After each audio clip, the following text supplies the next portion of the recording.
Welcome back to the channel. Today I'm joined by Aaron Lowry. Aaron, nice to meet you. It's my pleasure, man. So just to get started, for those that don't know, you're Ken's brother. Um, some people will be familiar, Ken Lowry. And I had a conversation with Ken a couple months ago. I had some contact with you on and off on Twitter or X, and I decided to reach out to get to know the person. And it's exactly what I want to start with, just to know a bit more about your background. Of course, I got a little bit through Ken because you grew up together. Um, but yeah, what you're willing to share about how you grew up and how you got to be where you are now, that I would love to learn about. Yeah, you bet. So I have eight younger siblings. I'm the oldest of nine. Mm, Ken is, I think, the sixth in the family. So there's a decent amount of age difference between him and I. And I think, like you said, more people are going to be familiar with him and his story, and there are a lot of things that are similar. So um try to maybe focus on things that are different yeah, between our experiences.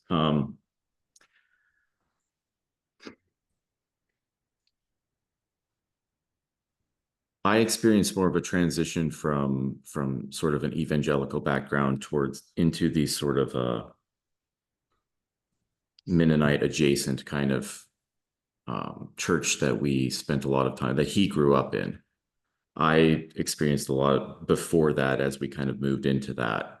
So um, we have some different stories and different memories and some different relating points that do provide um, different context for us. It's been, one of the things that's tremendously helpful between, you have to forgive me. I've called him Kenny pretty much his entire life. And so I will try to call him Ken on here, feel but free to do whatever it you want. may be difficult for me. He's named after our dad, so dad is Ken. Yeah, And so yeah, Kenny is far more natural for me. So I'll probably say that. that's all But good.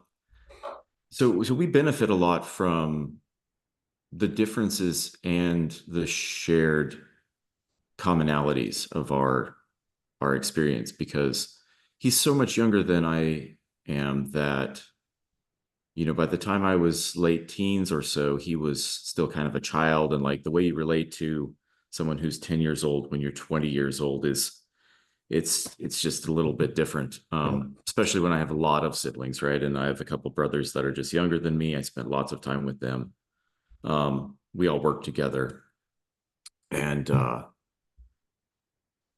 then as we've grown up, right? Like I moved to California for a while when met my wife, and then Kenny kind of followed out there when he went to school, and he was fairly close to us. He'd come down, spend time with us every now and then, and so that was a point of like reconnection for us because we'd been, somewhat distant for quite a while. It's just not out of intention, just out of kind of like the way that life flows yeah, and that differential in age mostly.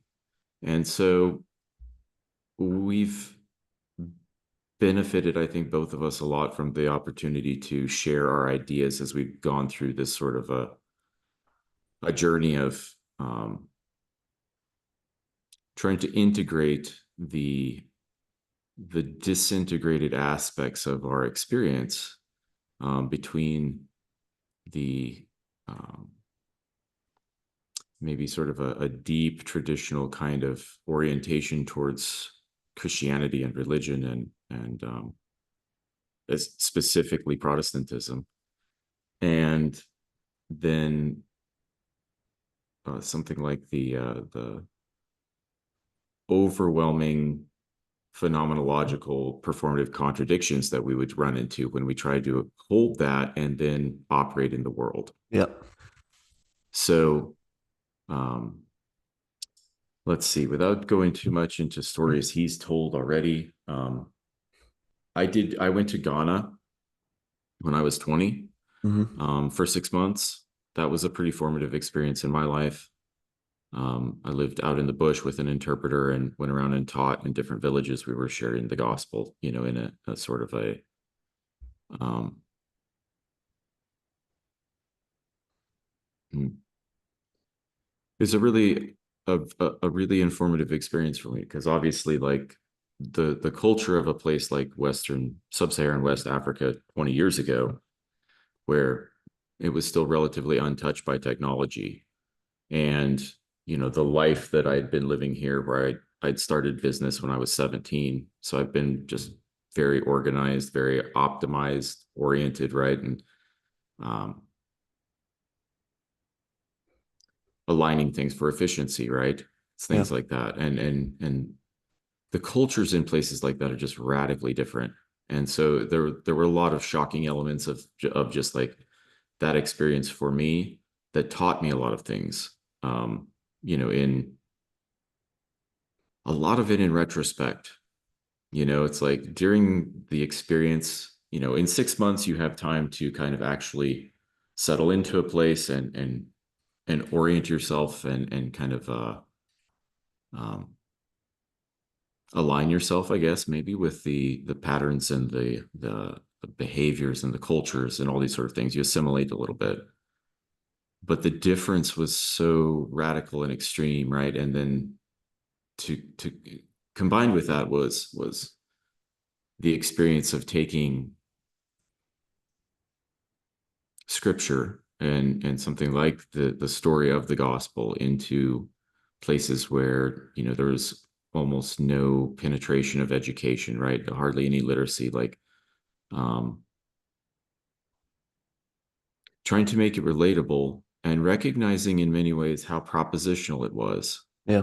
without having a language or framework to engage with that, really, like the sense of like how how unrealistic it might be to take some of our preconceptions of what it looks like to participate as Christians in the world and implement them into a culture that was so different. Yeah. Um, that was that was revelatory. It put me in a situation too where I had to really get beyond propositional um, standing with God in a Yeah. sense. Yeah. Um, when you're on a bike out in the dark, riding through a swamp to get back to your village, right? It's like you don't have options about like, do you believe or not, in a sense. Because if you don't believe, you probably just panic. It's there's nobody, nothing, no familiarity, and like all of the structure that you may have depended on in this world that provided something like stability, security, and or even orientation points, right? Reference points for you to recognize, like, and describe which direction you're going or how to orient yourself, right? Like we're very dependent on everyone around us. So when you kind of lose all of that, it's really destabilizing. And so my experience of that, and especially under that context, gave me a justification to continue to pursue God, Mm. if I'll put it that way, right? So because the overall effect after I returned home and kind of got back into normal life was that there are a lot of things I've been very involved in the church environment where we were, and yeah, like Kenny's shared, like our dad was the minister or one of the ministers in the church, and um,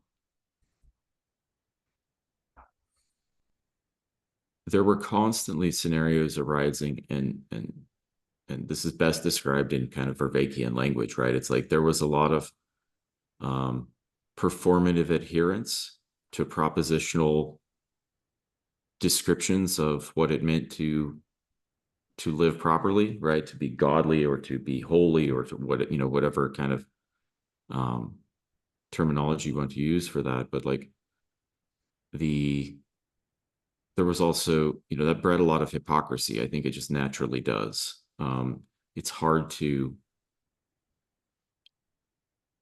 tell people how to behave without ending up with a bunch of people who behave that way to meet the standards and to kind of in group signal and um,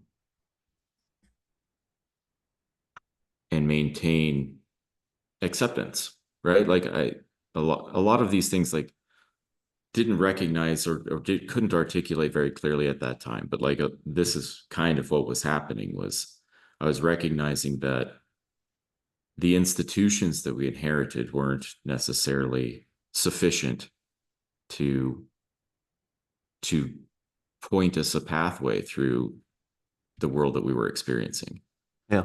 and that we are experiencing. Yeah. um, just like the complexities and the dynamics of this life cannot be contained, even like as soon as we try to describe them with words and delineate a law, that it's going to be insufficient in some way to capture Of course. some situation here or there Yeah. at best. And usually it doesn't ever really quite fit anything. So, um, and we'd been in an environment where adhering to those kind of things was really, if not strictly enforced, highly encouraged, something like that. So I guess the net outcome of that was that as I grew up after the churches had kind of fallen apart that we were in and all of that, like I wasn't willing to turn my back on Christianity or anything like that. But I also haven't found a place where I fit since then either, right? Like this is a common theme, I think, in this little corner, right? At least a large percentage of people are coming from places where either they've been in some type of a church environment and they've found themselves outside of it for one reason or another, or they've never had a church environment and nothing seems to fit, right? And um, the thing that I've seen happen with a lot of people who've grown up in deeply in a propositional environment like that is to turn away from it, right? To go in an opposite direction and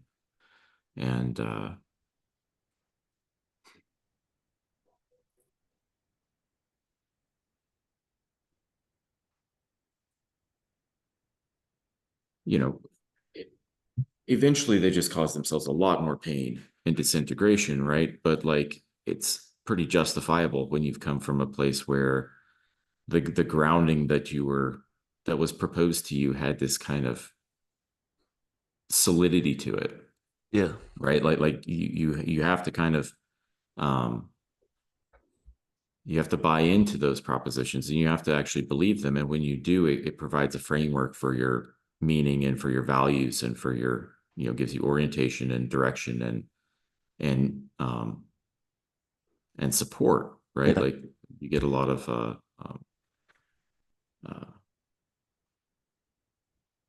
community Hmm. aspect, right? Like a lot of that is why are the positive benefits in many ways of these kind of organizational structures. And then there's the part where everybody becomes kind of performative and superficial and it's all kind of fake, right? And that's usually then just leads to kind of a disintegration because, eventually that breaks down, trust breaks down, right?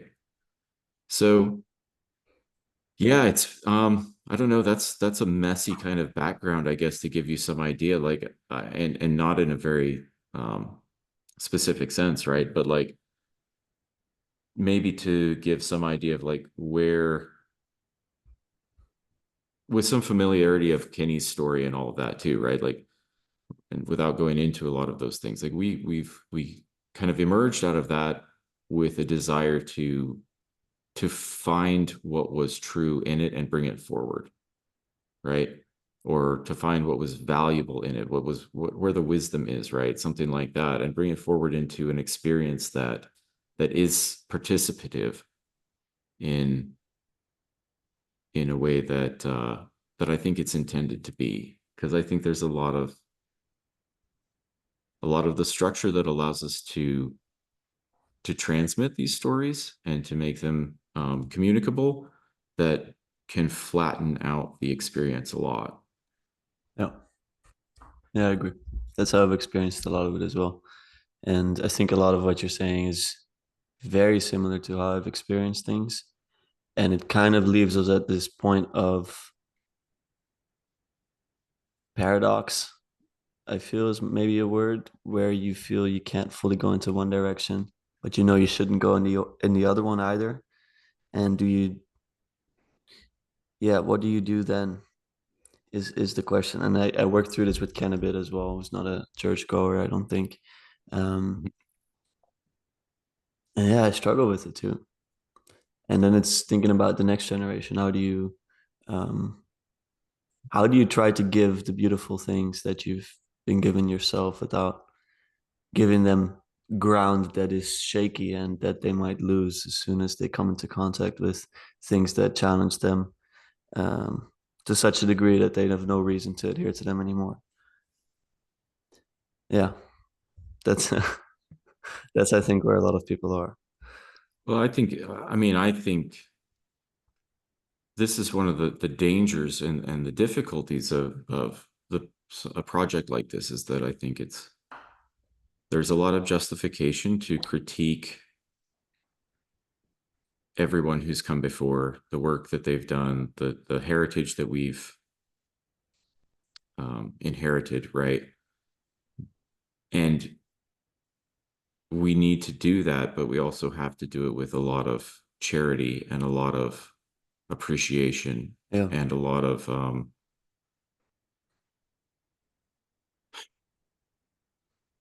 and a certain element of something like faith, right? That the people that came before us and passed on all of this information to us did so with in good faith, right? And the best intentions, many of them, right? And not with a desire to manipulate or um,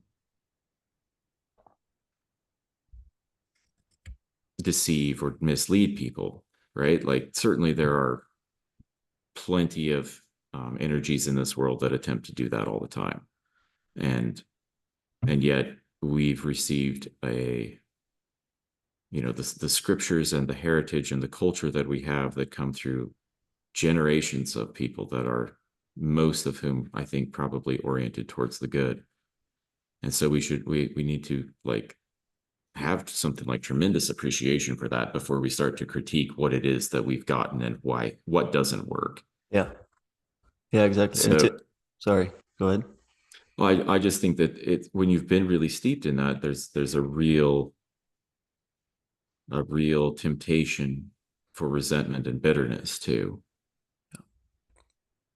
Yeah, it's this idea that if you critique out of not out of value, so if you don't critique out of I value this and this is why this bothers me, but if you critique simply out of critiquing, then it might be resentful.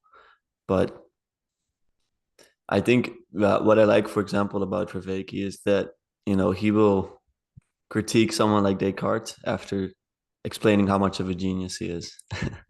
I'd like to carry a bit of that with us as well. And Uh, I'm reminded, well, you went to Ghana, and I'm thinking about Africa in general and how much faith there is a living thing. And even though I think they have a lot of influence also of more propositional types of faith from the Western world, um, I think it's very much beyond that for them. And I wonder why that is, and I wonder what we can learn from that. And it brings me to the next question, and I wanted to ask you before is how was it received when you taught the Gospels there in Ghana? And did you teach children, for example? Was it also adults? What was that like? it was a process of reciprocal feedback integration. I'll put it that way. Um, one of the things that I discovered fairly rapidly, and I'll just describe a little bit. I lived with an interpreter. We lived out in a village, and every evening we covered 5 villages. So every evening we would ride our bicycles to a different village, and we would teach. We'd go around, meet everybody, then we'd eat with everyone, and then after dark, set up a little battery powered lamp and try to do a little teaching session, right? And the I kind of got, like I went out once before in a group with other people, someone who'd been there and kind of established. And so I experienced it once and then kind of got sent out to go do the thing. And I mean, that in and of itself is a really instructive experience. Just working through an interpreter in the, first of all, and then trying to have some sensitivity to the like the feedback that you get from the people that you're actually trying to teach, because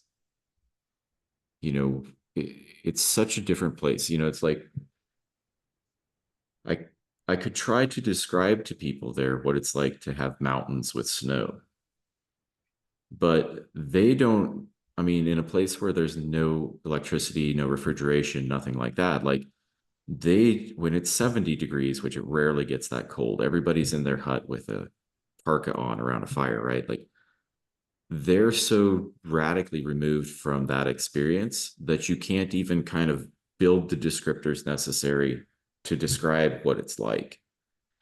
And that was a kind of a disconnect that I encountered frequently, and especially when it got into really propositional doctrines in scripture. It's like if there's not a way for me to, and this took some time and being more embedded in the culture to begin to recognize maybe some cultural examples that could be used to illustrate different things. But like if you don't have those, it's really difficult to convey some of the more abstract ideas. And and so I think the thing that you're describing is a real phenomenon for a reason. It's like the people there are much less attached to abstract Mm. um, conceptual ideology and a lot more attached to embedded, embodied existence. And that reflects in a very different orientation towards reality. Like the every almost every village has a witch doctor, right? A juju man, and they vary in their powers or abilities, stuff like that. But like no one takes them unseriously, right? They're that thing you're describing of like their relationship to something like spirituality or religion and the way that that manifests in the society and in their lives is very different than what it is here. Like we may be fractionated into 1,000 different versions of Protestant evangelicalism with slivers of different doctrine um, interpretation separating them. Um, that's not really the experience that I had there. Mm. Like there's um, some nominal Islam in that area and some stuff like that. But generally speaking, most of the people pretty much practiced traditional um, religious practices, right? Like it's what we would call witchcraft and ancestor worship and sacrificing chickens and stuff like this. So it's it was an experience for me of really like stripping away a lot of the pretense of what we're doing when we're taking Christianity and abstracting a lot of these ideas really far out, right? And fractionating ourselves based on a bunch of different interpretations to a place where like you don't have the luxury to do that actually. you know it's like what you really need to start focusing on is the principles, because those are the things that can be applied in and maybe universally distributed, and that has to work on an embodied level for everyone in the same way that the belief systems that are in those cultures work. you know um I don't know, maybe that's not actually or absolutely correct, but I think it was something like a maybe an insight that I developed after having that experience. Yeah, I see. And so you were saying in the time that you were there was probably a lot different from the Western world. And do you think that's changed a lot now? I mean, specifically maybe the place that you went to, but in general, in the I context. suspect it's significantly different. Yeah, Um, the proliferation of digital communication technology, especially wireless, um, has been so rapid through the third world. The legacy infrastructure that we were able to leverage in the West and a few other places that kind of gave us an initial advantage in communication for 100 years or so, like that gap narrowed very rapidly over the last 20 years. Um, Wireless mobile networks are everywhere now. And so I suspect that none of those places kind of have that same, quite the same timber that they had then. There's an influence that wasn't there before. yeah. And it's a similar influence to, what we're constantly exposed to all the time.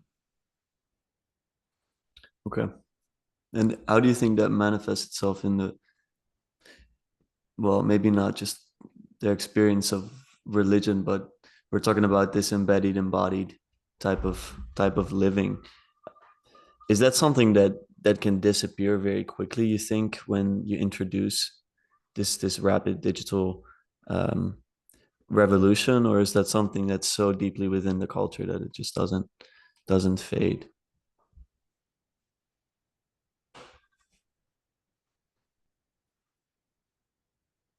I feel like I'd be better qualified to answer that if I actually had the experience of going back, Yeah, 20 years removed and kind of see how it is. But I mean,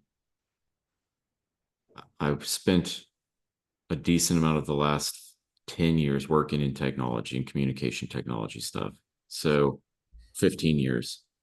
And so I would suspect that it's been really radically destabilizing and it's had a really large effect there in much the same way that it has around the world.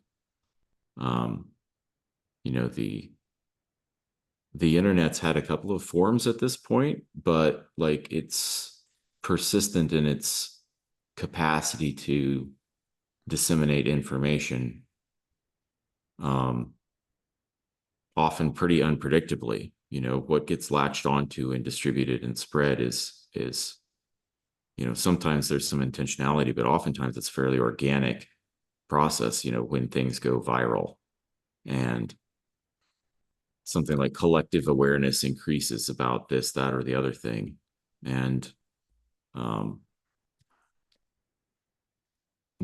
I mean, there are good reasons why people are trying to limit and control that because it can be really radically destabilizing very rapidly.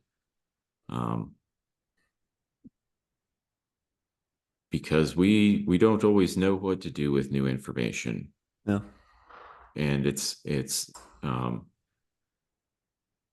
I think 10 or 12 years ago we crossed the threshold where um, the cost to distribute information on the internet dropped to such a degree that we just got a proliferation of information and there was a shift that occurred that went from like how do you discover information to how do you qualify it, yeah, right? yeah, It's no longer that the challenge is how do you find it, it's how do you sort through the thousands of results you maybe get that have a bunch of disparate, um, if not just like a disparate perspective and context, like a totally different outcome, and the and a lot of sources appear credible. yeah, There are a lot of people that are trading in a presentation of credibility on the internet. yeah. It becomes very ambiguous. Something that Peugeot was recently talking about. Um, and you've worked in the digital sector. In 2012, I co-founded a geotelematics company, so doing GPS tracking systems for vehicles. I've been uh, automotive stuff has been a persistent thing in my life, right? Like I was in construction for a lot of years. I had a trucking company, and I've been self-employed since I was 17. So a little bit over the all over the map. But car related things have always been, if not a hobby, part of my career. Yeah. So I started doing GPS tracking systems in 2012. In 2016, um, I took over and started running that company. And, around that time, I started doing a bunch of advertising in places like Facebook, which was around the same time I stopped posting most everywhere on the internet. Um, which was unfortunate, I think, right? In retrospect, like I'd grown up in an environment where we used, you know, communities were oriented around a lot of common passions or ideas or things, right? Like I was part of car forums and different things, and I have um, lots of people that I got to know in those communities that are still I'm still in touch with and still friends with, right? But by the early teens, maybe Facebook and some of those platforms had grown to the point where all of the community transitioned, from forum environments to social media platforms. And so when I started advertising on those platforms and seeing how data was utilized, I started to self censor, right? And that's that's just hmm, one of the difficulties of a new environment like the internet. Like it's created a place where people say things that they wouldn't say in person, and all kinds of there's a lot of dynamics that occur that weren't part of our world before. And um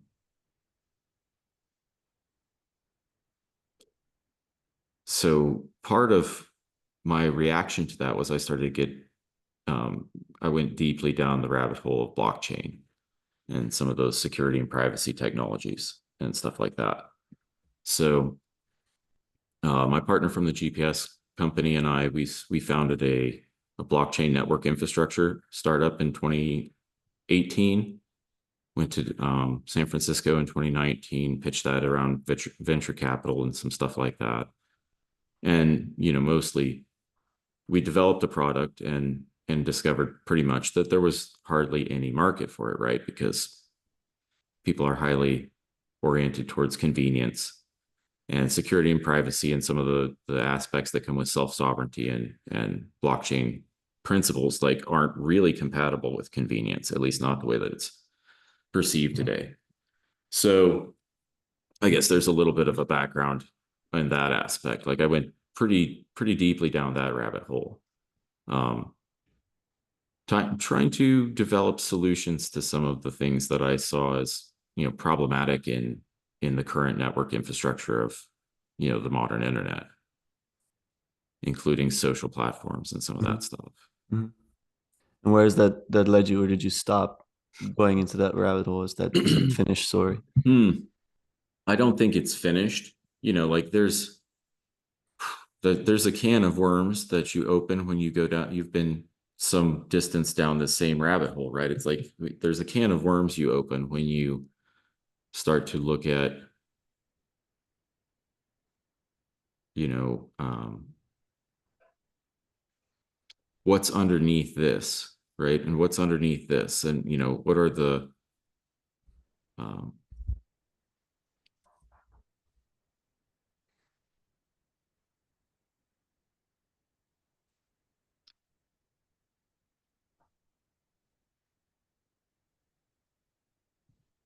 when you start to critique systems, right? Like I think again, you have to be really careful because it's easy to see what doesn't work, right? Or where the pain points are, things that are breaking. Um, and it's difficult to perceive what all does work or did work. And um, this applies to things like money as much as anything. And so when you start to go down that, you go into like, maybe what is value, right? And what are we trying to describe? What are we trying to capture when we use these kind of terms? And what are we actually trying to represent when we start abstracting some of these things? And, what kind of incentives do we create based off the different structures of doing that, right? Like we've had many different types of money systems in the world.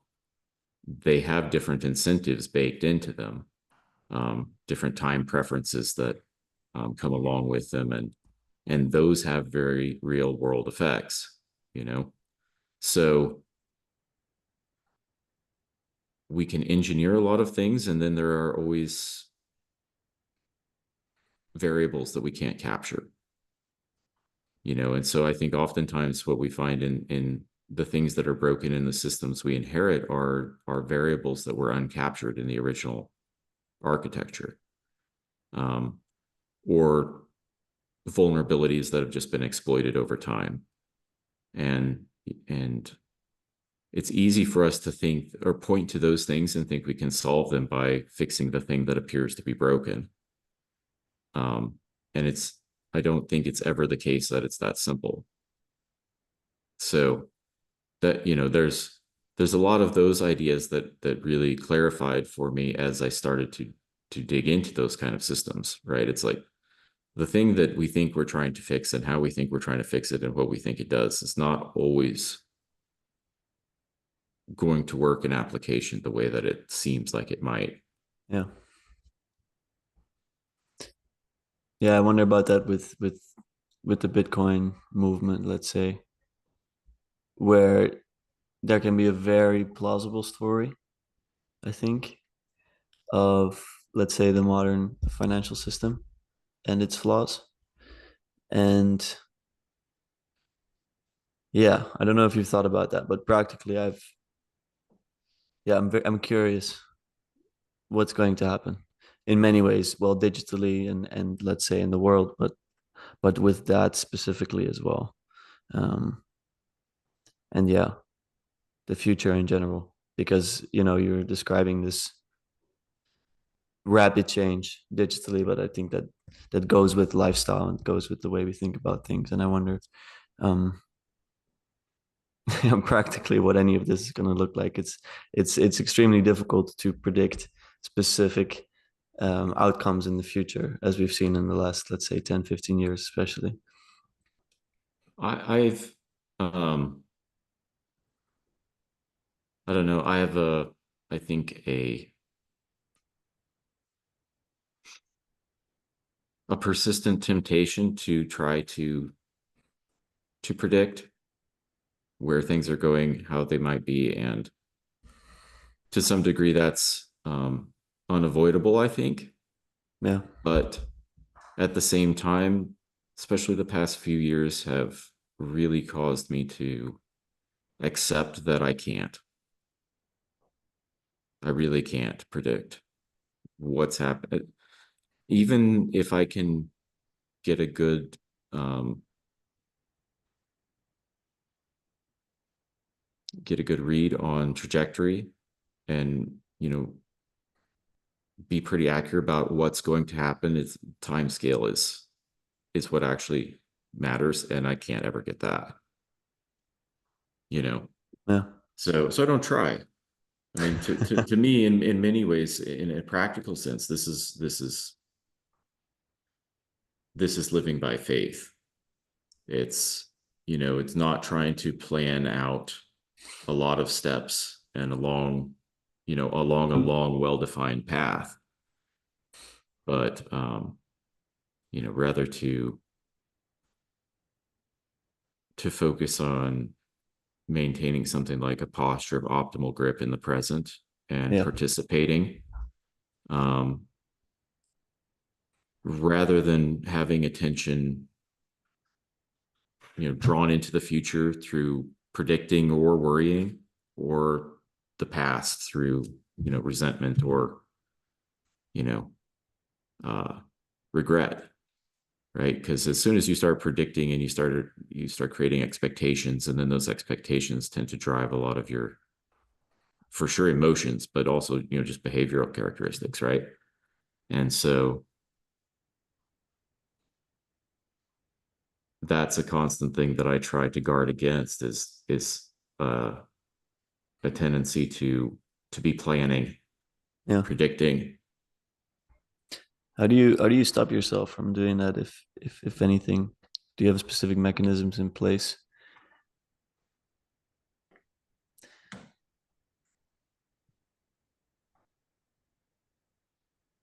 Um,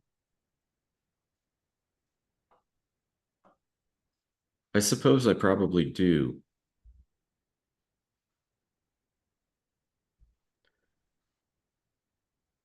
When I find myself overly drawn into to things, to either say thought patterns or behaviors like that, or um,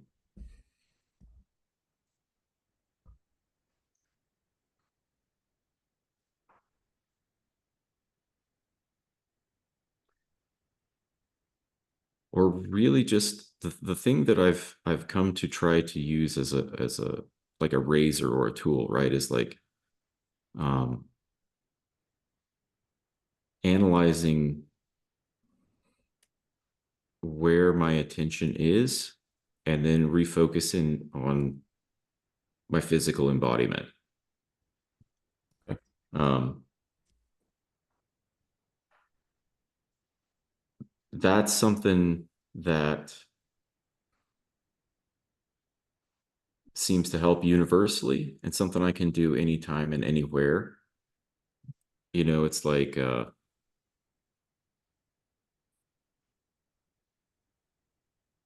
so as an example, right? Like I work here in this shop. It's a small, humble little shop, and I work by myself.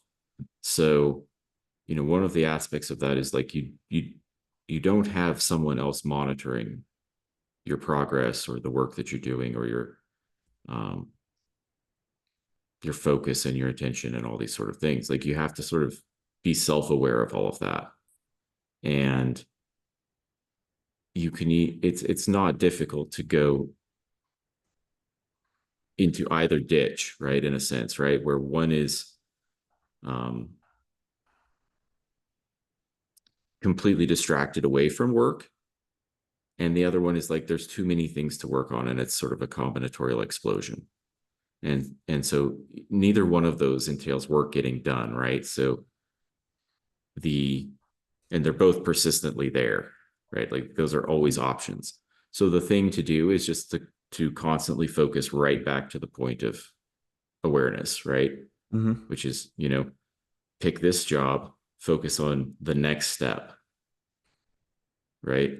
And and trust that the direction and the orientation that I've already set out on, right, in executing whatever it is the path to keep following, right? With some sensitivity, because sometimes you have to change things, right? Or you Yeah. adapt to unexpected. Um, yeah, that's definitely the case. Like this truck behind me, I have over 5,000 hours of work in this, Mm. and there's nothing templated about it. It's the engine, drivetrain, all these things that I've changed are pretty unique. Like I don't have other examples to go look at. So there's a lot of that kind of iterative construction that has to go on, because you don't really know what a thing is going to be until you get the other things around it firmed up and sort of formulated, and then you see what kind of, like, maybe the space constraints are, or something like that, and then you just can decide, like, how can it be constructed to do what it needs to do and also fit where it needs to fit. Yeah. And you can't plan those things far ahead, because things are moving and changing as you go. And I guess that's maybe descriptively kind of, I guess, the kind of posture I try to maintain, and the tools that I use to try to stay in that space. Yeah. Yeah, it's interesting because it doesn't come naturally to most people. I would say it's something that everyone struggles with to a degree. So I'm always curious to see where people find, um, yeah, where people find the right mechanism, and yeah, the optimal grip, let's say, in their daily lives. For me, it Hmm. feels like meditation, and I'm noticing, especially, having being so digitally embedded right now, that it really doesn't help, um, with staying in the present moment, and yeah, that optimal grip, especially. And so it's a constant struggle. But same with anything.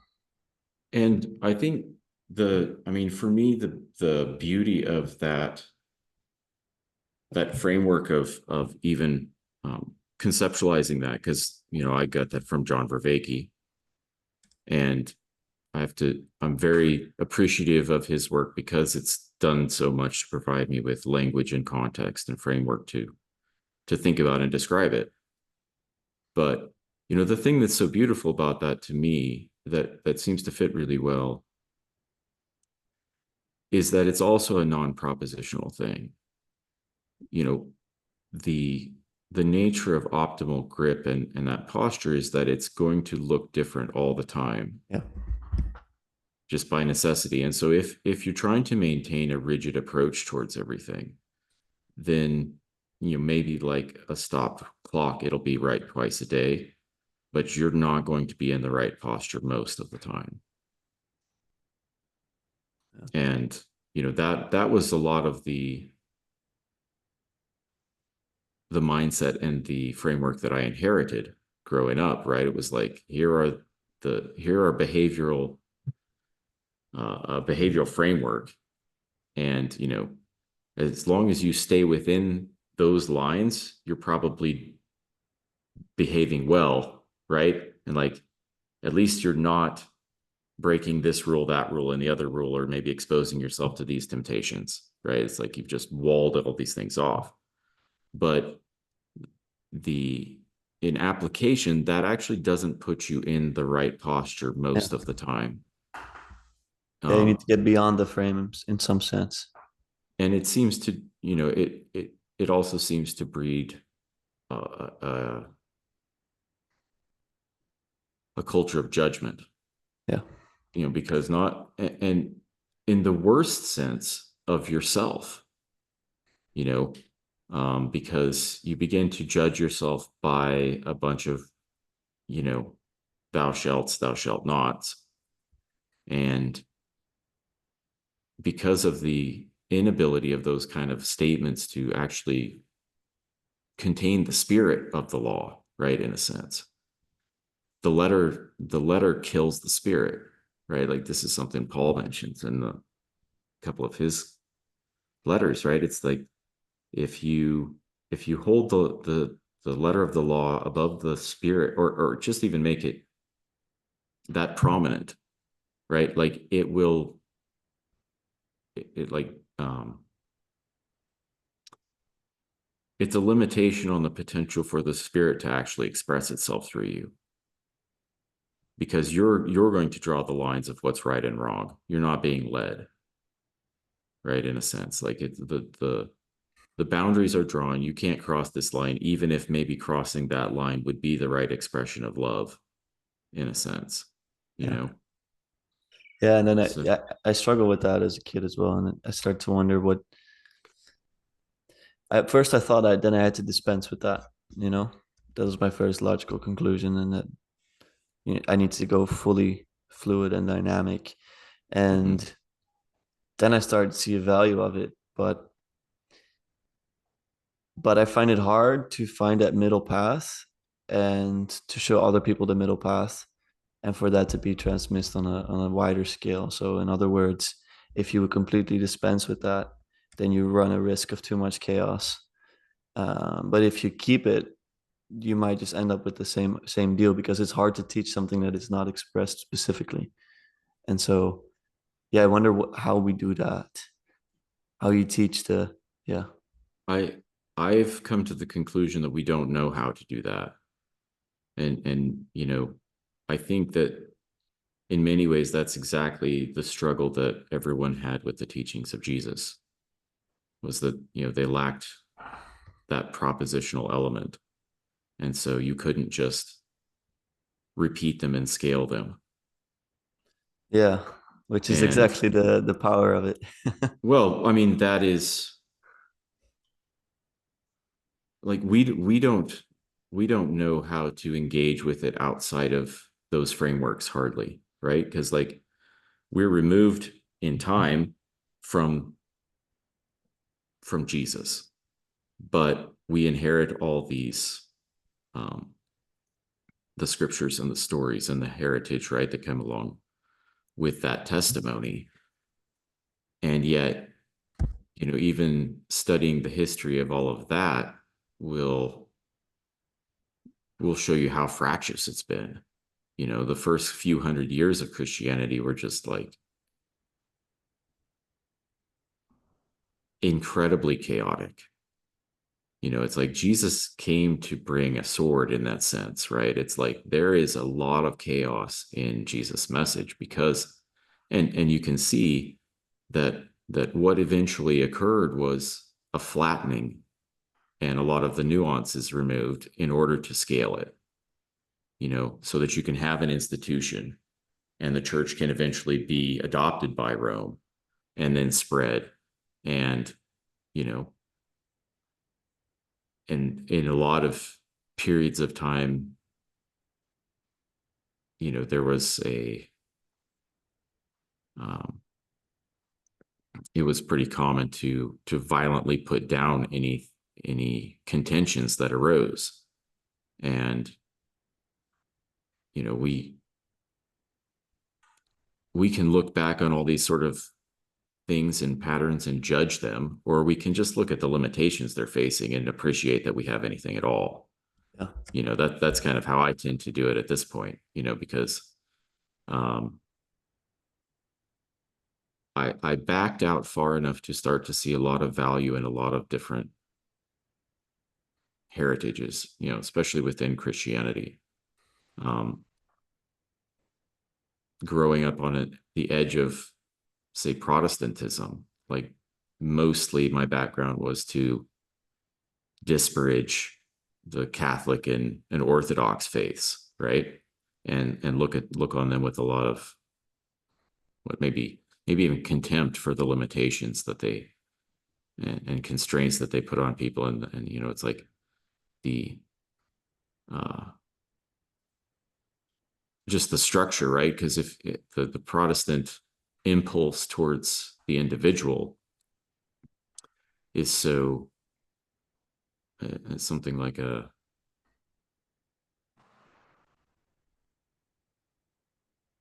hmm, I think is a necessary but still pretty radical um,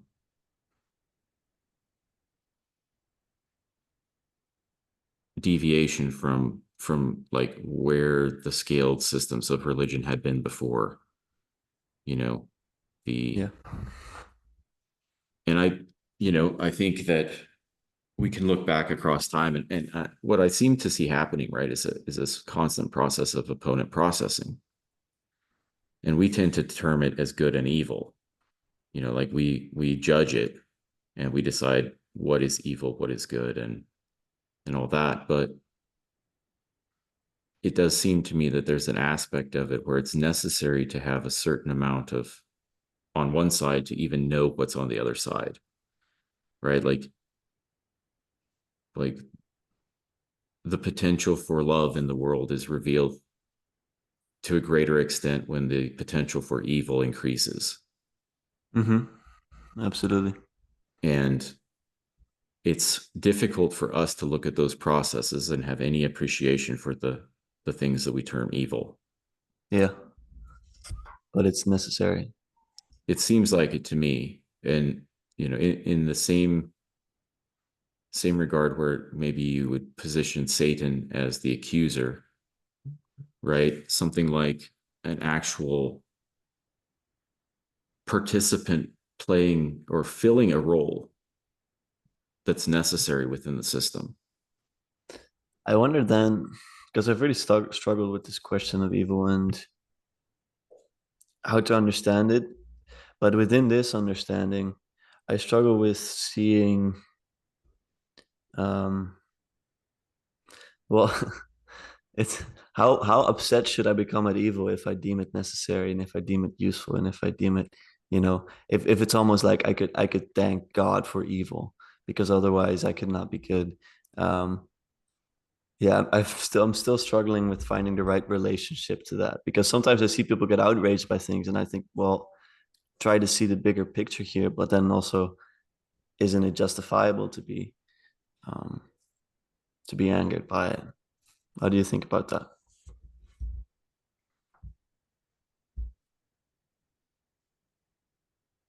I suspect that that's probably kind of universal for anyone who has the awareness to even recognize it, right? It's like,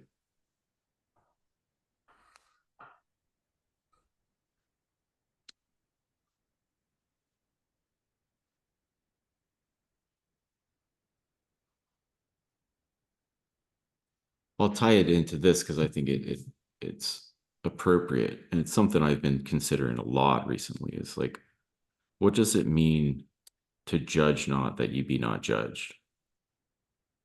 And by whatever measure you judge, right, that's how you are judged in a sense, right? Like that's a paraphrase of that verse. And like I don't even know how to not judge. Like as soon as I start to try to even think in those terms, I find myself um, using terms like discernment or discretion, or because it's like, well, you're going to be making value choices based on value propositions all Yeah, the time. yeah. And where does that, where do those values come from, and why do you why do you hold them, and why this value over that value, or or principle over that principle, right? And like, um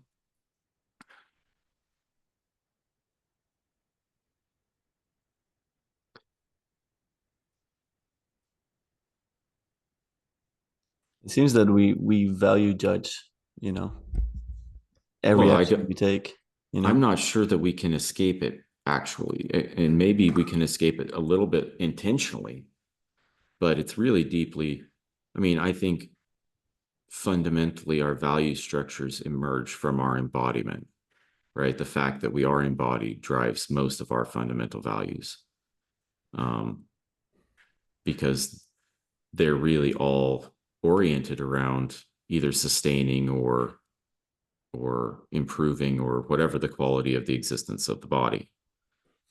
And so, I mean, I think that's really valuable to recognize, because I think that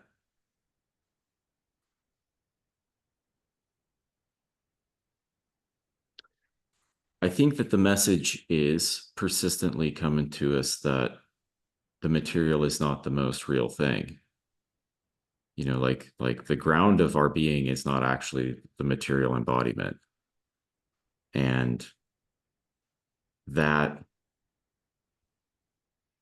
the experience of individually instantiated consciousness in human bodies is an artificially constrained perception. So it's totally real above a certain level of analysis, and it's Yeah, not below that. yeah, And yet everything above it is there for a reason, because it's highly instructive in a way that you can't be if you don't differentiate and individuate. yes, And so in a context like that, again, it's like, how do you relate to things that seem to us to be evil or harmful or ugly, right? Like, they're not true, and they're not good, and they're not beautiful, right? And maybe self-evidently so. So like, how do you relate to those things? And I mean, it seems like our natural inclination, like you said, is something like anger, right? Or opposition of some sort, maybe violence or something, right? And then the model that seems to be represented in scripture, especially in the New Testament, right, is something like go below that, Mm. right? Like stop operating at that level of analysis and recognize that fundamentally there's a different game.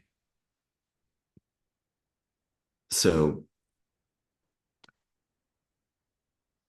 that's really messy in implementation, it seems Yeah. like, Yeah. Yeah, I find it difficult to not engage in like the spiritual bypassing, this term. Um, familiar with it, yeah. yeah, so that you don't completely disconnect yourself from the world by not judging, maybe in this language. Mm-hmm. Um, and so operating in the world and doing that in harmony with, yeah, but basically being aware of the different levels in the way you're describing it, taking all of that into account, and then operating in the world and still living your life. I think it's extremely challenging, but it's not Mm-hmm. obvious because you have to go beyond, yeah, laws and Well, and the say the physical impulses that drive all of our basic value structures, right? Like those are persistent. We're not Mhm. escaping them. Maybe you can practice a lot of disciplines that help you um, maybe mitigate the strength of those a Mhm. little bit, right? Like you can fast a lot, and then you're a little bit resilient towards hunger, right? And so then some of the driving force that hunger provides in our lives is mitigated in your experience, but you're not going to eliminate it, right? And I don't think that's the thing we should try to do. Like I think the limitations are necessary in the experience, right? Like that's actually where we get the information, is at the edge where we're limited. Yeah. And I mean, this is fundamentally why I don't, I guess, I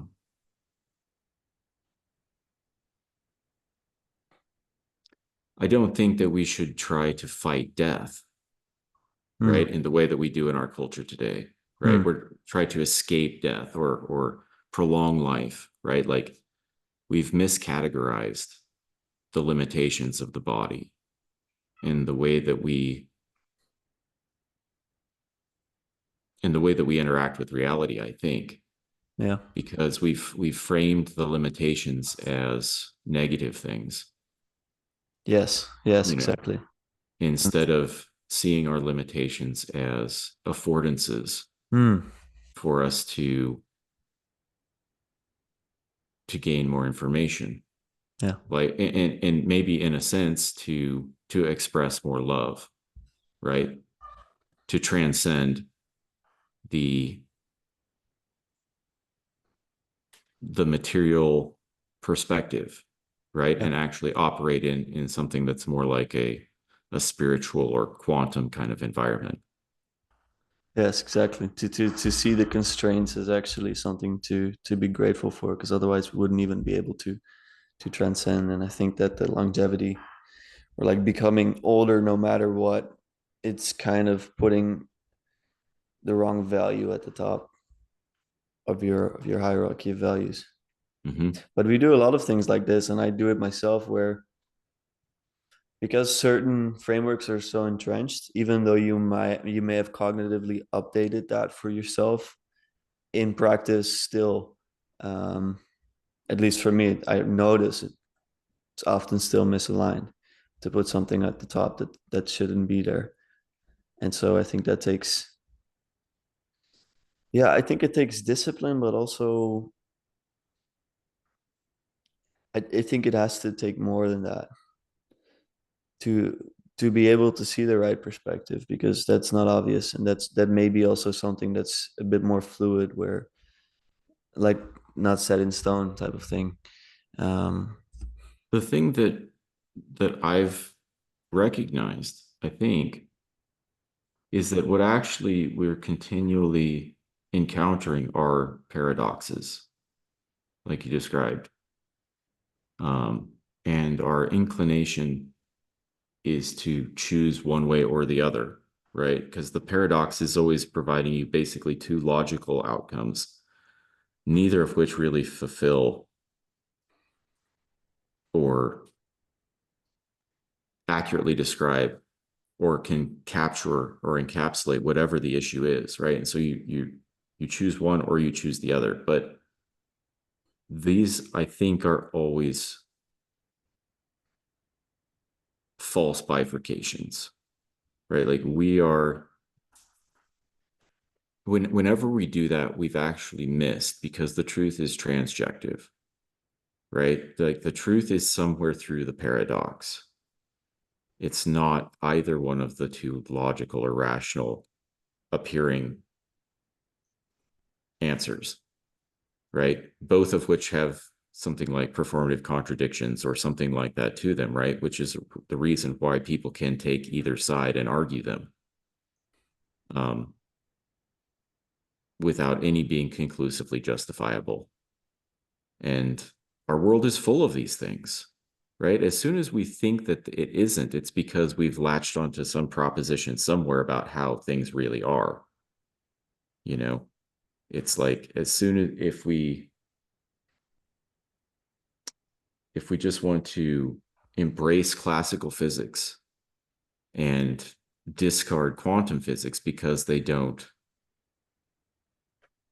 have full agreement, right, across this and um, sort of unified uh, application, like we'll miss the insights that we could get through quantum physics. And so, what we've done instead is we've kind of gotten two camps of people. In physics is a good example of this, right? Because we don't have a unified model, and we have two groups of really intelligent people pursuing different, say the bleeding edge of both, and mostly contending which one is more true, something like that, rather than, I think, all recognizing that neither one is sufficient.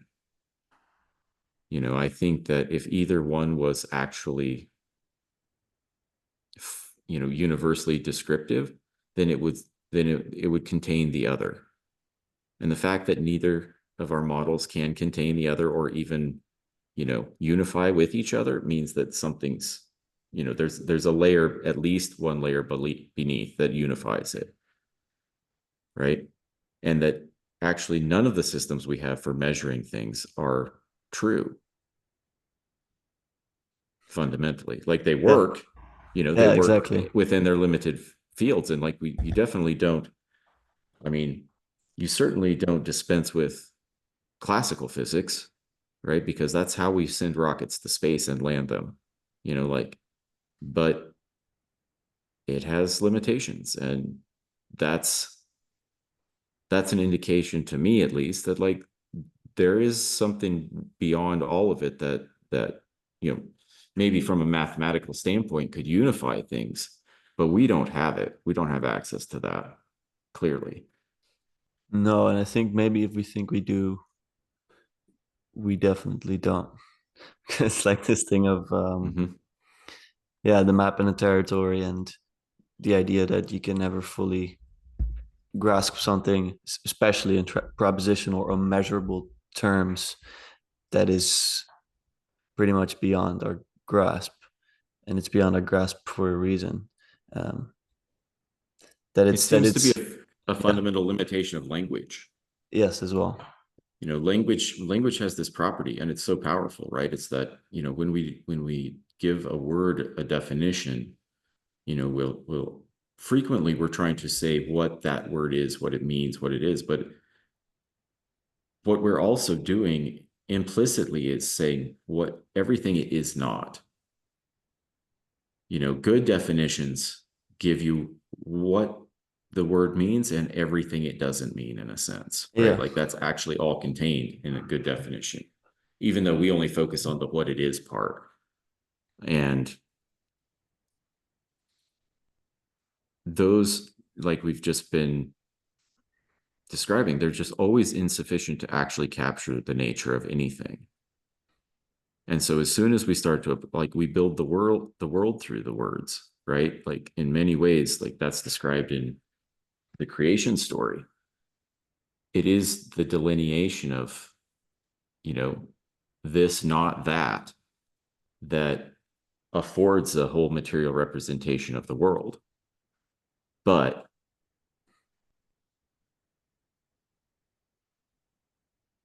it never actually captures what everything is. Mm. Yeah, because they're in some way irreducible. Right. Like um, post scientific revolution, we've used reductionism extensively to try to describe reality, and it turns out it's turtles all the way down, and that's pretty unsatisfying after a certain number of turtles.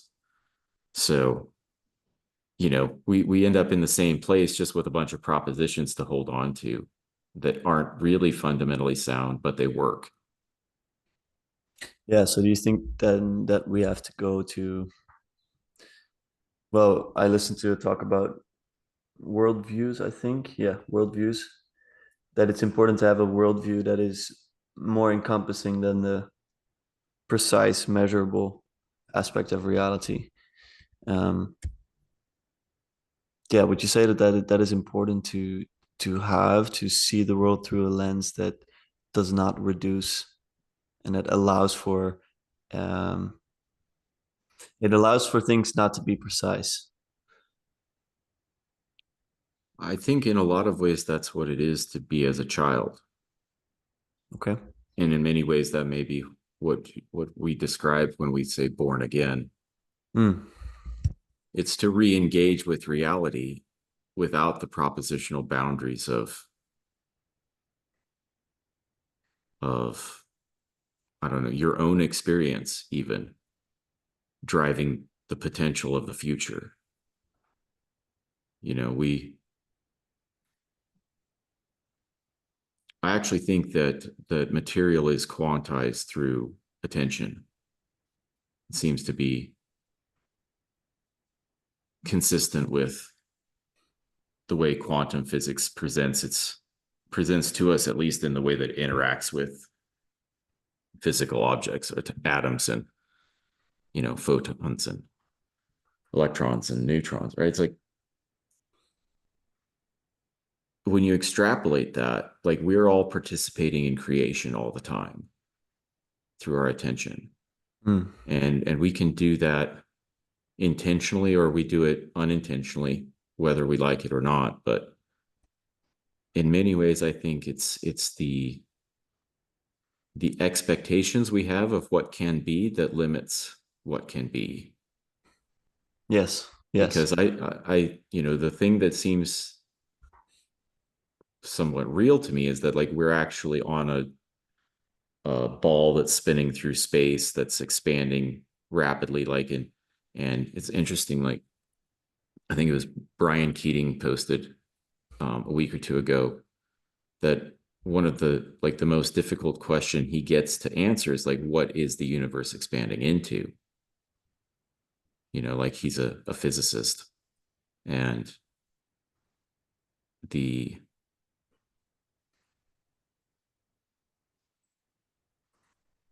I think we project that space is something like nothing, and that maybe we're expanding into nothing. But I would propose that maybe the best way to think of that is infinite potential, like unquantized infinite potential. And the reality is we're actually expanding into that all the time.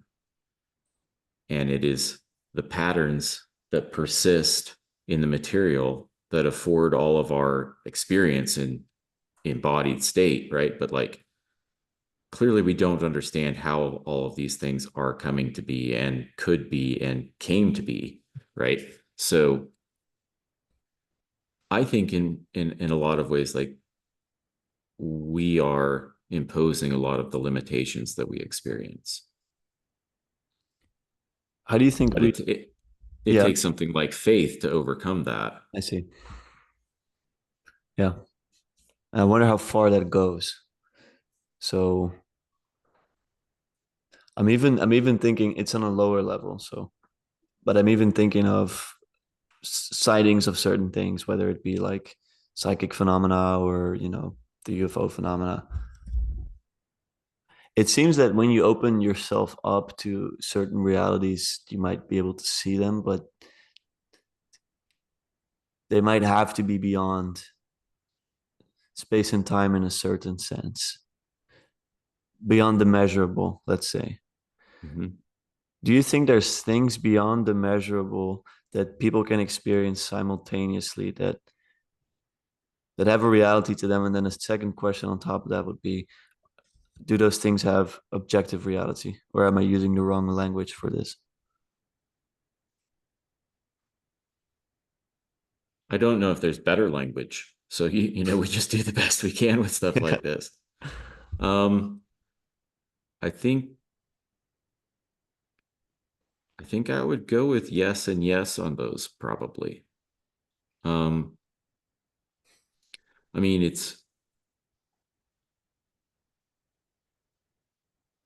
I don't know if it's clear, but it's compelling that the the informational exchange mediums that our bodies are um, tuned to operate in, light and the spectrums of light and the spectrums of sound and touch and all of our sensations, like those don't capture all of the mediums for communication that exist. Like clearly, we build all kinds of instruments to see ranges of light that we can't see. And then we learn a bunch of things through the information that that light carries, you know, about the universe, for one thing, right? Like anything that we think we know about what's going on in a nebula light years away, we've gotten through those kind of technologies. Mhm. And radio frequency waves, electromagnetism, right? Like a lot of things that, like, our bodies aren't we don't have sensory input for a lot of these things or different ranges of them. So I think it's pretty logical to assume that there's a bunch of information transfer going on that Yeah. we're not partial to. Maybe Yeah. not, or Okay. maybe different people have different capacities for interacting with that seems to be a thing as well. Yeah. How do you think about life beyond, or let's say, well, higher beings is an interesting question that I'm thinking about. So, beings between God and human beings, let's say. Mm-hmm. And then are those in any way connected with aliens? Do you think that there's a possibility of there being like carbon-based life forms? Does that fit with your view of the world, or do you think that it has to be something else?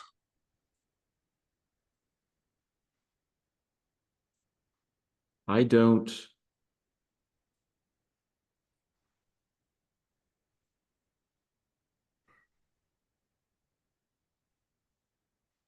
I'll say this, my view of the world's changed enough over time that I don't have a strong confidence in my capacity to say anything about this with real um um that's really qualified. But I guess my perspective is something like fundamental unity, that God is one and all is God, something like that, Mhm. right? And that everything that we experience is artificial individuation, right? All Yes. the every aspect of separation is artificial. And that's down to the differences between two grains of sand, like that they are two grains and not one, like they're separate. There's a and every little bit of material space, right? Like the fact that it is one thing and not all the other things, right? Like those those different levels of separation abstracted away from a fundamental unity are what afford the potential for it to know itself, because a single unified thing doesn't provide you information. You don't get feedback Yeah. without that separation aspect, right? And that seems to fit with the perspective that I get from the Bible, right? It's like um and there's a bunch of patterns that, you know I mean, I think it's very useful to think of it all in patterns in many ways, right? In material patterns that make up the world.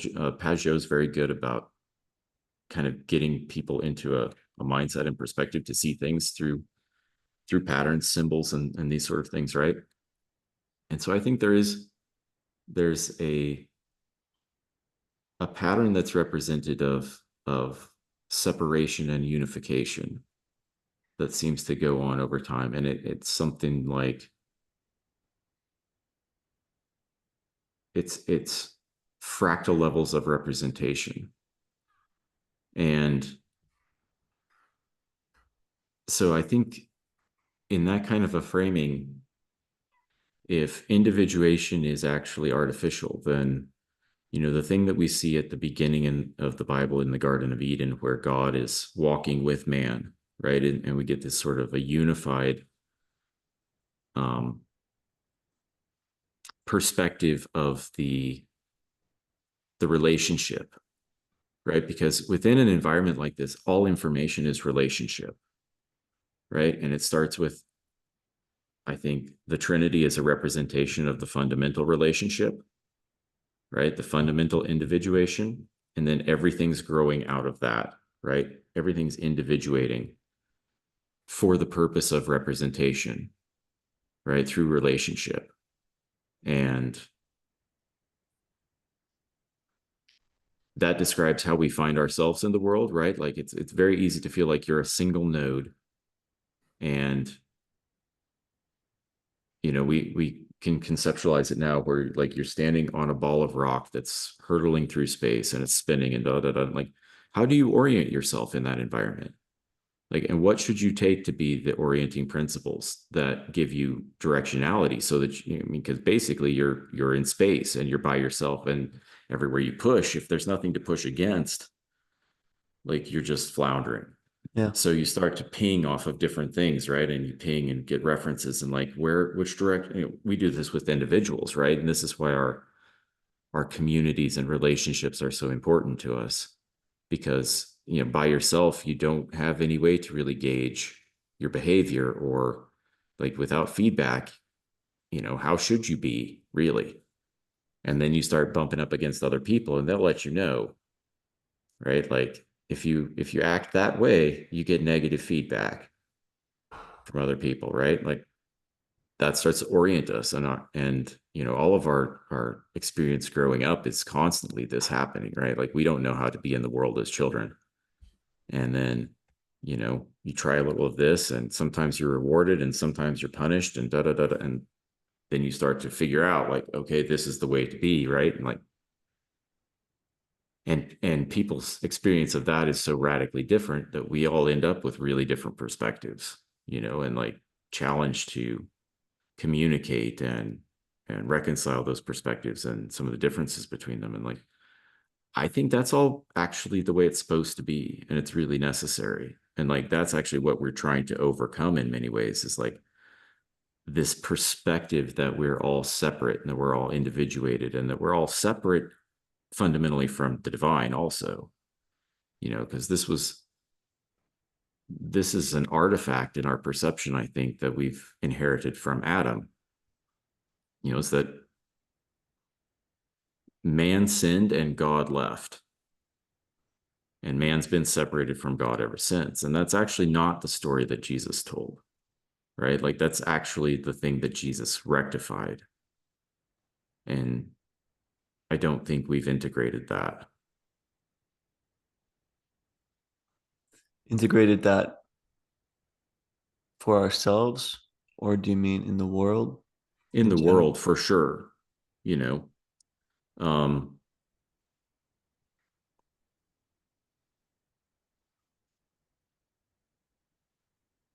I think on an individual level, it's open to everybody to experience that. Yeah. But I think we've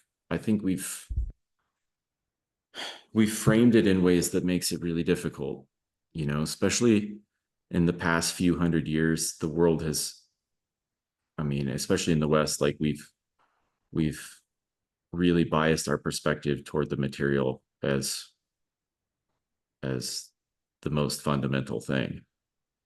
You know, this is you can, I think, legitimately critique Descartes and a few other people for some of these things. Like, but I'm not going to go down that path too far because I do think that it was necessary, right? Like a lot of these ideas that we've adopted, even if they're mistaken, they've taught us the things that we need to know to bring us to where we are. Yeah. And, you know, the the result of that though is that in many ways we filtered all of our perspective of reality through the material primarily. And, you know, in that through that filter, like God becomes an old, you know, the old father, the good king, something like that, who necessarily has to be embodied. And because we're in the image of God, then God must be an old man, right? And like we've also, instead of maybe maintaining a perspective of all being fundamentally part of the divine, we've positioned ourselves as something like fundamentally separated from the divine. And salvation is a thing where you're reconnected to something you've been disconnected from, instead of, I think, maybe we've disintegrated internally from something that's already within everybody. Hmm. I wonder specifically with separation and with unity. I wonder what you think about how it's lined up. Whether we are, I think you spoke about artificial separation. Is that correct? Does that mean that we are actually all one thing, and does that thereby also eliminate the reality of the relationship between us and others, or is there also reality of the relationship possible within the framework of artificial separation and individuation? I think the relationship is the most real thing. Okay. I actually think that's the purpose Hmm. of separation, like an individuation.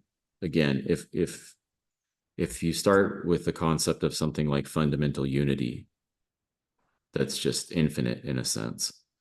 And then within that, there's an artificial process of separation that occurs in order to create relationship so that it can know itself, Hmm. right? That what it is can actually be represented, right? You have to create you have to create a canvas before you can paint, Yeah. right? There has to be something like, you know, the description in the scriptures, like that God creates this firmament of the earth, right? It's like all of this stuff has to be there first. You have to, all these systems have to be like, the natural laws have to be functioning, right? Are those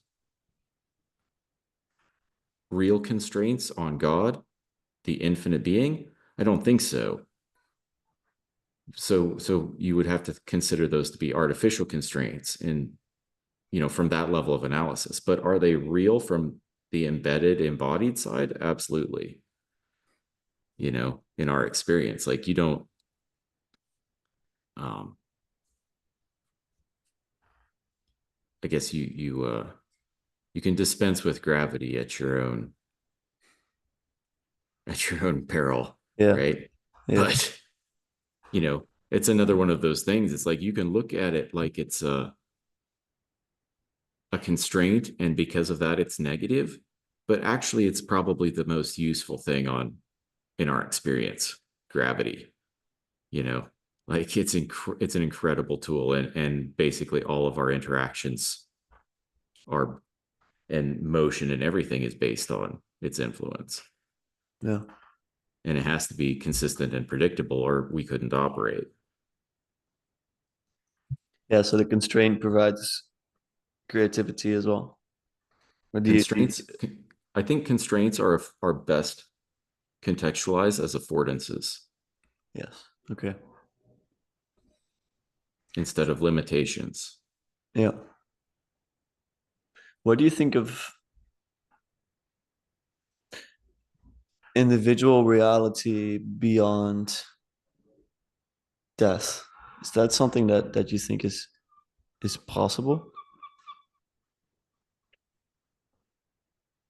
I think it's more than possible. I think it's like I think it's the case. I don't know quite how to articulate it, right? Because I don't I don't know what I don't know what to think from beyond my embedded point of reference, Yeah. right? Like I'm looking outside from inside, behind these eyes, and like trying to conceptualize some of these things, but I don't see any reason why the individuation of consciousness requires material human bodies. Mm. And I think that's and maybe that's sort of a way to answer also your question earlier about, aliens or other types of beings, like it's very consistent through scripture and all sort of historical references that there are other entities that are either disembodied or have radically different types of embodiment that occasionally humans have interacted with. Like, I don't know quite what to make of that, except that they don't seem to be constrained by space and time the same way that we are. And I don't have any issue with that. Like, I think space and time, I mean, time is certainly artificial and maybe much less linear than what we perceive it to be. So, I mean, that's an interesting rabbit hole of itself on its own to go down. Went down that really heavily with blockchain and stuff too, right? Like, because distributed ledgers are all about documenting things with timestamps. Hmm. And, we interact with time, I think, in a radically different way than what people did before it was codified, before there were clocks. Yeah. Yeah, I always wonder about that, and I've played with that a lot myself as well. And I wonder if the presence of a clock, for example, or these supposedly objective markers of time influence our perception of time as well. And I think it's the case.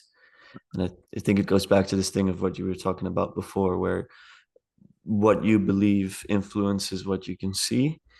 And I think time might work similarly. I think we are famously a civilization that thinks of time in a very linear manner. But I think if you go back, not many did, or at least linear time would be one of the conceptions of time. The Egyptians certainly thought that way. Yeah, it's informative to kind of think about, like, what the process that occurred over the last 500 years from, the time that we developed and scaled out clocks to I guess like where we are right now, right? Because before you have um, reliable ways to mark the passage of time, you don't have calculus, Mm, right? Like a lot of the things that we use are built on, right? Like we're constantly building and layering upon these other things, and like the formalization of time had radical influences on culture. Like you couldn't sell hours for dollars yeah. before you have a way to track time. And now that's the primary way that we do labor is, hours for dollars or whatever currencies, right? And so that's restructured the way we interact with reality. 100%. Like I can't, the closest thing I can imagine to not having that is when I went to Ghana, where nobody was keeping track of time and nobody cared about time hardly, right? It's like something broke on the truck, you drop it off at the mechanic in town. He'll tell you next Tuesday, you go next Tuesday. He hasn't even taken the wheel off yet. And everybody's fine with that, right? Like nobody actually expected next Tuesday meant anything. It's like it's a different relationship with time, and that just transforms the whole society. And we're so deeply embedded in it that it's kind of like what the hell is water? Like we're fish and we're in it, and if you can't see it, like it's a filter and a lens that you're looking through all the time and you don't even recognize it's there. Yeah. Have you found But ways to go beyond that a little bit to figure that out?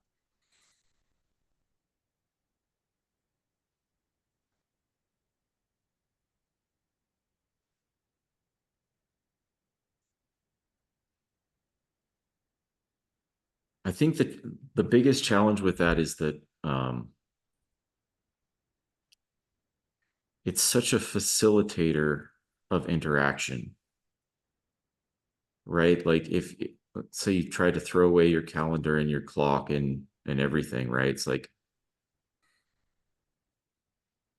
the chances that you're going to show up for an appointment at the time that they expect you is going to be zero.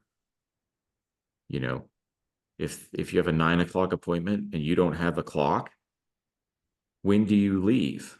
When do you show up? Like with all these sort of things, like we facilitate all these things by coordinating based on our collective agreement of time.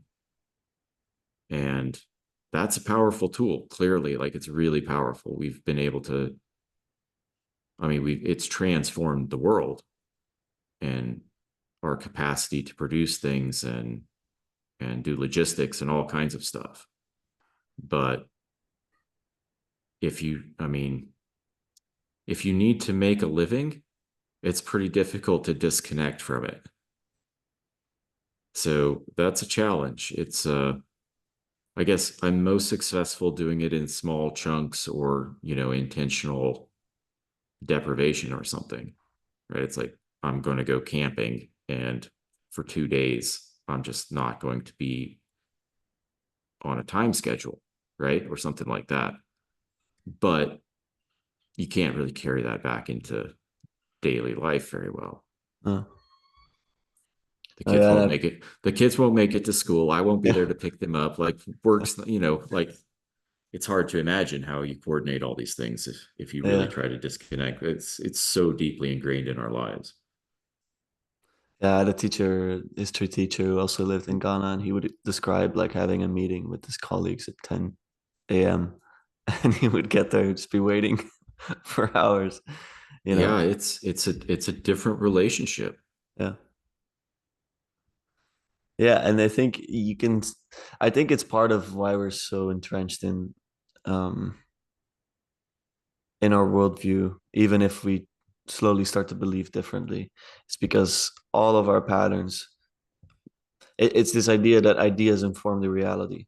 And so materialism has informed our reality for so long that no matter how hard we try to escape it, it just keeps coming back at us in the way we live our daily lives, and that's something that I'm really trying to contend with and yeah, escape from a little bit. Um, and it's really hard. What you're saying. It's well, I mean, for me and my experience of trying to do some of that same thing, right? It's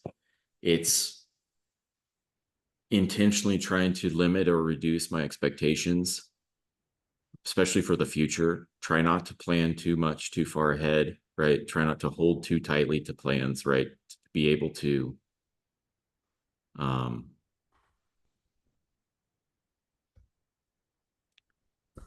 to participate in the creation of reality on an ongoing basis with enough faith to afford the potential for something to happen that isn't predicted by the past, right? Like I actually think that's what miracles are. It's a miracle is, and almost by definition, it's when something happens that doesn't follow the pattern of expectation. And the the people who've had the capacity to interact with reality through faith seem to have the capacity to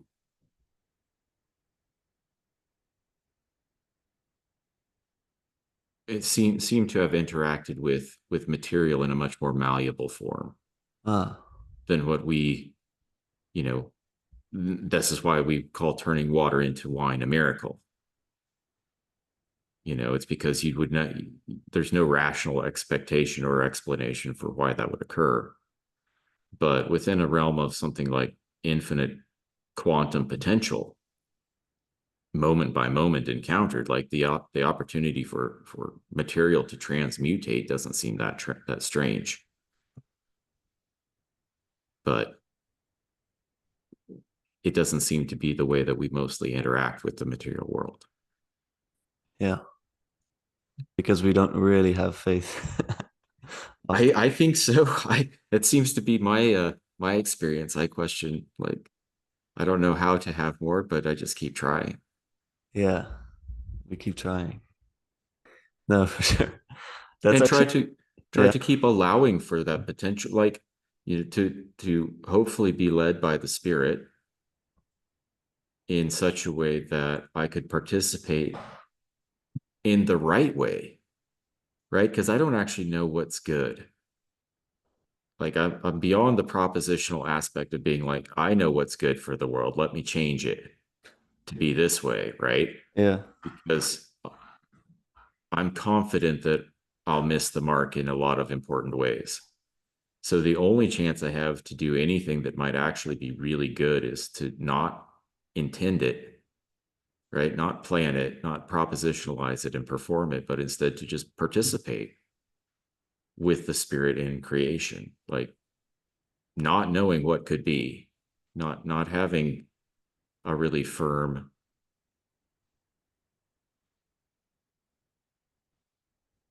I don't know, matrix of expectations about, well, it can only be this, or this, yeah, right? And like, I don't really know that. It could be some other secret fourth thing that I haven't considered and don't know, right? yeah, And maybe that thing doesn't even have to follow the laws of physics as I perceive them, right? So, I mean, because obviously the what I think are the laws of physics are not properly or universally explained to begin with. But the more I yeah, think that I know that they're true and that I know how they work, and like I think I do know a lot of how it works. Like I can't build a vehicle that functions if I don't know how physics work. yeah, But at the same time, if I think that I really know and then base all my expectations off of that, then that's probably the way things will work. yeah. So it's about having maintain awareness that you don't know everything, but that there's still temporary or at least useful constraints on reality and seemingly laws that can help you further along. But as long as you don't absolutize those, you can leave room for more. I mean, that's kind of the response I posted on Twitter to you the other day that was along that lines. It's that if we can, it seems like there's something about harmoniously participating with the spirit like participating in the process of creation, that if your focus is doing that, then you have kind of the right balance of humility and confidence that we need to have, right? So that you're not floundering in combinatorial explosion, and you're also not running on rails of your own perceived reality and limiting what can be. Yeah. And you're also not trying to like, I mean, something that's so easy, I think, for us to do is like, especially if we achieve some sort of a solution or a positive outcome in our own personal life, we'd like to try to like scale that out and extrapolate it to everyone else, right? And the reality is that probably that solution that worked for us will hardly work for anyone else as it's packaged. Yeah. And so, yeah, it's So here. no worries. Yeah, it's just my camera. You can keep talking if you like. You're good. Yeah, and so it's I think we have a tendency to try to um and maybe it's not all bad, right? Like I think it's really important to signal to other people honestly the way we perceive the world. And so we should be like communicating our experience um and trying to synergize between perspectives so that we can, maybe draw out something that's more like truth. Yeah. But that's not usually the way we tend to approach it. We tend to be like, I've got a solution here, use my solution. Yeah. And I don't know, like there's a balance to be maintained in all of these things. It's not appropriate to withdraw or like withhold information or like anything like that. Like I really do think that the best thing we can all do is honestly communicate with each other as best we can how we see the world, and try to be a reliable node and a point of reference, right, for everyone else participating in the same sort of individuated experience. And try to, and it be something like a hmm,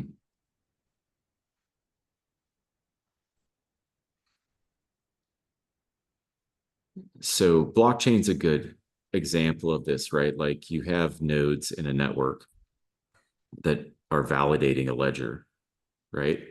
And like there are laws built into the protocols that determine whether or not they are trusted and participants in the network, right? Because nodes can operate with malicious code that maybe changes something in the ledger, and then it breaks consensus. And um, one of the cool things about those networks is the fact that the trust level is so high inherently, right? And we don't have that in interpersonal communication. Instead, actually, everybody's operating from a very low basis of trust, increasingly low basis of trust, right? As societies kind of start to waste the trust that they've gained over time, institutions, right? Like the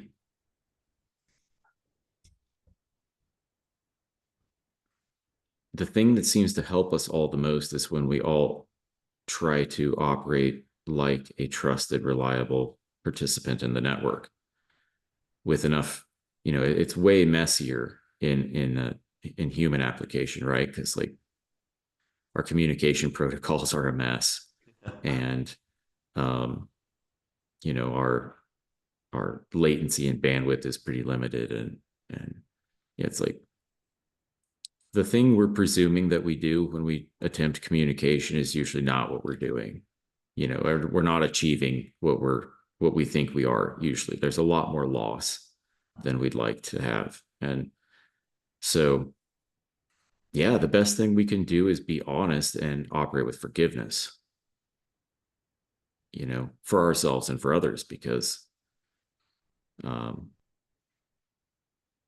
otherwise, the baseline is just a place where you can never, like, if you don't have trust, you can't have relationship.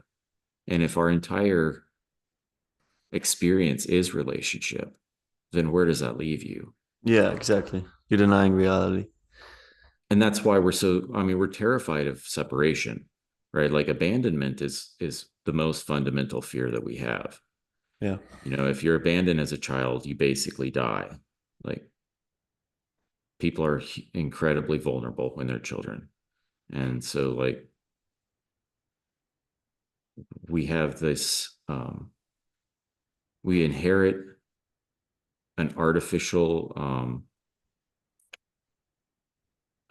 what would be the word? Perspective. I think it's fundamental in our experience, but it's not permanent. Is that separation from God and separation fundamentally from each other, right? And I think it's that fear that actually is underlying a lot of the way that the world manifests to us, right? Like, to get into, or to get back to something like money, right? It's like the only way we can build a system that actually functions is if you base it on scarcity principles. And everything that we engineer based on those, like, if we don't engineer things based on those principles, they don't work in the long run, because we're ignoring a bunch of incentives. But if we do base all of our systems on those principles, then we perpetuate the same situation that we've found ourselves in forever, right? Which is like a scarcity environment, presumably. And so I wrestled with that for a long time, like, trying to figure out, like, how we might engineer systems to do better the things that are, broken in the systems we've inherited, right? Like, then I came around to this kind of the way of, or the perspective that I've just been describing. And in that perspective, I think that actually the reality is a fundamental abundance and not scarcity. But the only way that we can experience that is to overcome or resolve this artifact of separation, fundamentally from God, And thereby everything else.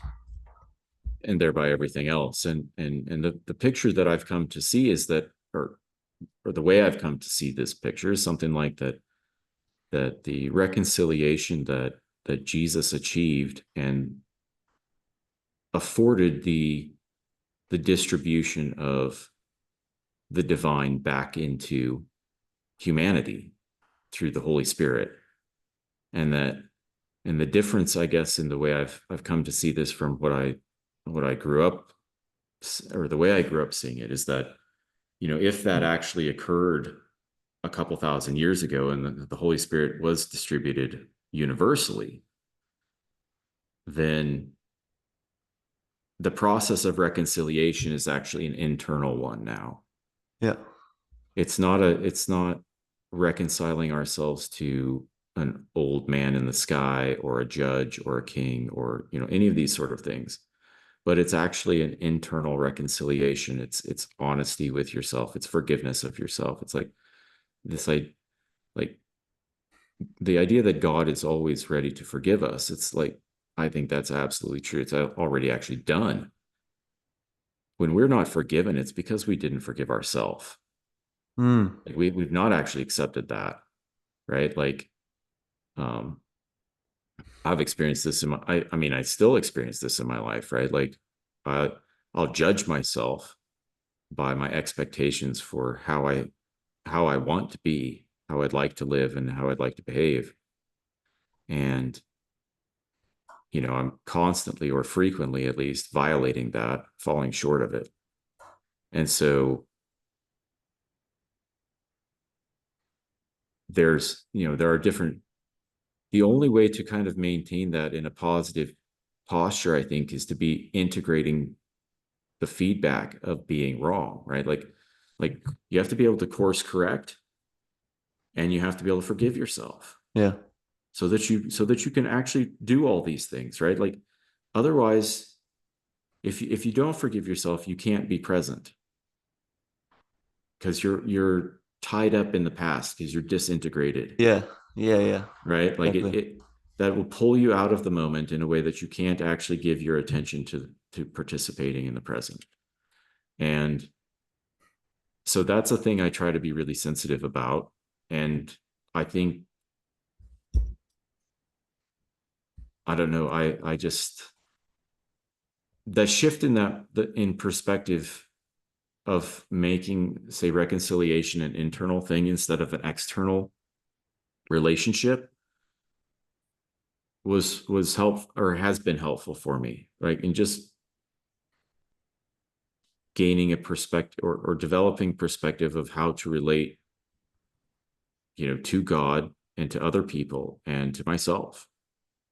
Like, what do we even mean when we're talking about those things, right? Like we talk about something we talk about all the time.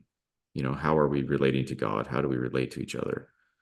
And how do we relate to ourselves? And like how you, the perspective of what you think, what do you think of when you think of God makes a big difference in how you might relate to God. Hmm. And so, I mean, I think that the material lens that we've been wearing for the past few hundred years has made that really challenging. So we need to And find a better perspective. well, we've also had a perspective that God is separate from us, Yeah. fundamentally. And so that an attempt to reconcile is an external effort, right? And I, I'm not sure that's actually the case. Yeah. Yeah. Yeah. I completely agree. It has to, well, be internal as well as external, I would say. I think it's like it permeates reality. So in that sense, um, conceptualizing it as such will give you a better chance to actually reconcile. I think it's a paradox, right?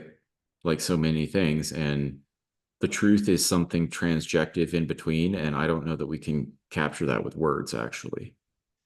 No, perhaps poetry. Or music, Yeah, right? get Like, closer. there are mediums there are a few communication mediums we have that are a little bit higher resolution Yeah, and more universal. So yeah, that's probably our best bet is art and music and yeah. I think it architecture and might. these kind of expressions. Yeah, and I think that might be because they're less instrumental. Let's say, or we keep operating within this framework of usefulness. Measurable, useful, precise. And I think that music and other creative expressions allow for the in between to occur. Relationship, really. Mm-hmm. Um, so yeah, it mirrors reality in that sense. And captures dynamics that I think we maybe just aren't accessible to language. Yeah, that's powerful. I'm gonna have to stop it here, I think, because my wife's about to come home, so I'm gonna make some food for her, Yeah, and I'll speak to you, brother, in 2 hours. So it's a happy sounds good, man. coincidence. Thank you so much for your time today. It's been lovely getting to know you a bit better. Yeah, it's been my pleasure, and maybe we'll do it again sometime. It sounds very good. Have a good weekend.